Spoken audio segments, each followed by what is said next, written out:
নমস্কার বন্ধু, এই গাড়িটার এক্সেল সুপার ইয়ার সমস্যা হচ্ছে যে কিকটা দেখো স্লিপ করছে। এই দেখো কিকটা স্লিপ করছে। এটা তো আমি একবার খুলেছিলাম, কিক রেচিটটা চেঞ্জ করা হয়েছে, কিন্তু এতেও কোনো কাজ হয়নি। তাহলে এবারে আমাকে চেম্বারটা খুলে দেখব কি ব্যাপার, কি কন্ডিশন আছে বা কী চেঞ্জ করতে হবে। ঠিক আছে। হ্যাঁ বন্ধু দেখো, এটা এটা চেঞ্জ করা হয়েছিল, এটা নতুন লাগানো হয়েছিল। ওর পুরোনোটা ছিল, এইটা কাটি গিয়েছিল, এটা নতুন ইনস্টল করা হয়েছে। কিন্তু সমস্যা দেখা যাচ্ছে যে এটা চেঞ্জ করার পরেও আমাদের কিকটা কিন্তু স্লিপ করছে, কিক ভালো কাজ করছে না। আবার এখানে একটা ওয়াশার দেখো, একটা ভিতরে একটা ওয়াশার থাকে, এই যে এই ওয়াশারটা কী বলে, এইটা এটা কিন্তু প্লেন থাকে না, এটা এটা একটু উঁচু ভাব থাকে, এটা প্লেন হয়ে গেছে। তখন সমস্যা হচ্ছে যে আমি কিক রেচিট লাগাবার পরেও আমার এই সমস্যাটা দেখা দিচ্ছে। তো এবারে কী করা যায়, তাহলে এবার দেখা যাক। এটা পেনিয়ামটাও ঠিক আছে, এটাও কোনো প্রবলেম নাই, ওকে আছে। এটাও কোনো প্রবলেম নাই, এটাও ওকে আছে। স্প্রিংও ঠিক আছে। এবার সমস্যা হচ্ছে যে এটাও ধরো নতুন ইনস্টল করা হলো, তার মধ্যেই প্রবলেমটা হচ্ছে। তাহলে এর মধ্যে যদি প্রবলেম থাকে তাহলে কী করা যায়, তাহলে চেম্বারটা এবারে আমার প্রবলেম হচ্ছে, চেম্বারটা ব্যান্ড আছে মানে কিংবা ক্র্যাক আছে। অনেক সময় কী হয়, কোম্পানি থেকে অনেক সময় চেম্বার মানে কিছুদিন চলার পর যে কিকটা অনেক প্লে থাকে, এই কারণের জন্য অনেক সময় কিকটা মানে ফলস হয়ে যায়। তাহলে আমাকে চেম্বারটা নতুন ইনস্টল করতে হবে। আর এই কিক রেচিট এগুলো লোকাল, এগুলো অরিজিনাল নয়, লোকাল। কিন্তু এইসব এক্সেল সুপারে লোকাল মাল লাগানো চলবে না, যা লাগাতে হবে অরিজিনাল লাগাতে হবে। তাহলে ধরো এই রেচিটটা নতুন ইনস্টল করতে হবে আর চেম্বারটা ইনস্টল করতে হবে। তাহলে এখন সামানটা ধরো আমাকে শোরুম থেকে আনতে হবে, আনার পরে ইনস্টল করার সময় আবার ভিডিওটা বানাচ্ছি। দেখো এটা নতুন চেম্বার নিয়ে এলাম। আমার তো দেখতে পাচ্ছি এটা 2023-এর মাল, ওই জন্য দামটা রেটটা একটু কম আছে, 1006 টাকা।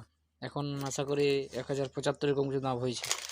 আর এটা হচ্ছে কিক রেচিটটা, এটার দাম দেখাচ্ছে 349 টাকা। একটু এখন এটা আগের মাল তো 24 একটু দাম বাড়িয়েছে। যাকে দুটো আমি ইনস্টল করছি, দেখা যাক কিকটা সাকসেস হচ্ছে কি না। এটা এগুলো সব এগুলো তোর বেয়ারিং ফেয়ারিং সব চেঞ্জ করবো। এবার দেখি ইনস্টল করার পর রেজাল্ট কী দিছে, তারপরে যেন দেখছি। দেখো এটা পুরোনো চেম্বার, নতুন চেম্বার।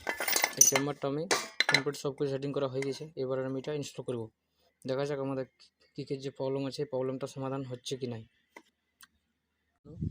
এই চেম্বারটা নতুন নিয়ে আসা হয়েছে, এই পুরোনো চেম্বারটা চেঞ্জ করে দিয়েছি, নতুন চেম্বার সেটিং করছি, যাতে আমার কিকের যে স্লিপ করছিল এই জিনিসটা সাকসেস হওয়ার জন্য। তো দেখা যাক এটা ইনস্টল করার পর কী রিপোর্ট দাঁড়াচ্ছে। দেখো এটা পুরোনো চেম্বার, নতুন চেম্বার। এই চেম্বারটা আমি কমপ্লিট সব কিছু সেটিং করা হয়ে গেছে। এবার আমি এটা ইনস্টল করব, দেখা যাক আমাদের কিকের যে প্রবলেম আছে এই প্রবলেমটা সমাধান হচ্ছে কি নাই। দেখো আমি চেম্বারটা ইনস্টল করলাম, এবার আমি দেখবো আমি যে কিকটি কাজ করছে কি না। এটা তো কাজটা ঠিক করছে, কোনো প্রবলেম আর হয়নি, একবারও ফলস হয়নি। তো এটা সমস্যা ছিল, এই চেম্বারটা ছিল, চেম্বারটা ক্র্যাক হয়ে গেছিলো, এবং তার জন্য কিক রেচিট বারবার লাগাবার পর বারবার কিক রেচিটটা কিছুদিন চলছিল, মোটামুটি দিন 7-8 ঠিক চলছিল। 7-8 পরে অটোমেটিক কিকটা স্লিপ করছিল। তো আমি কাস্টমারকে বললাম, কাস্টমার বলে অনেক জায়গায় কিক রেট চেঞ্জ করা হয়েছে, কিন্তু কোনো কিছুদিন চালাচ্ছি তারপরে কিকটা স্লিপ হয়ে যাচ্ছে। আমি দেখলাম কী প্রবলেম হতে পারে, আমিও নতুন কিক রেচিট ইনস্টল করেছিলাম, কিন্তু তারপরে দেখা গেলো যে কিকটা আবার ফলস মারছে। তাহলে ওকে বললাম যে চেম্বারটা চেঞ্জ করতে হবে, তোমার চেম্বার ব্যান্ড আছে। তাহলে চেম্বারটা নতুন ইনস্টল করার পর আমার কিকটা সাকসেস হয়ে গেল বন্ধু।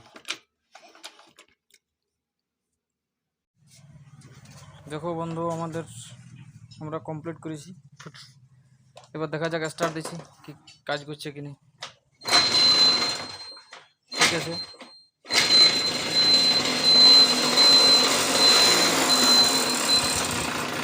আমাদের কিকটা সাকসেস হয়ে গেছে, যেটা প্রবলেম ছিল প্রবলেমটা সাকসেস হয়ে গেছে।